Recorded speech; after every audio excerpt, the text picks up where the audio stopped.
पूर्वमोसमी पावसाला पोषक हवामान होत असल्याने कमाल तापमान काहीसं कमी झालंय. मात्र उन्हाचा चटका तापदायक ठरतोय.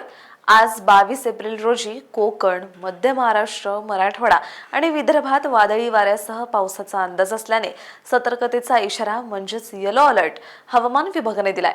विदर्भातील अमरावती जिल्ह्यात उष्ण लाटेचा इशारा देण्यात आलाय. मंगळवारी म्हणजेच काल 21 एप्रिल रोजी सकाळपर्यंतच्या 24 तासांमध्ये उत्तर प्रदेशातील प्रयागराज येथे देशातील उच्चांकी 44.4 अंश सेल्सिअस तापमानाची नोंद झाली.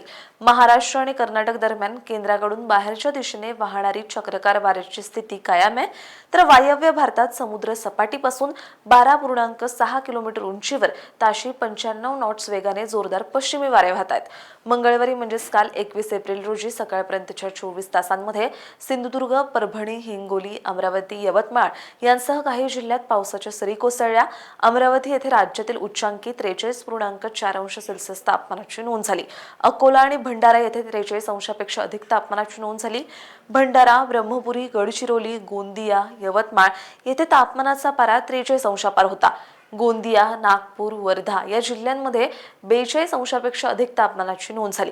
तर निफाड येथील गौ संशोधन केंद्रात राज्यातील निचांकी 19.1 अंश सेल्सिअस तापमानाची नोंद झाली.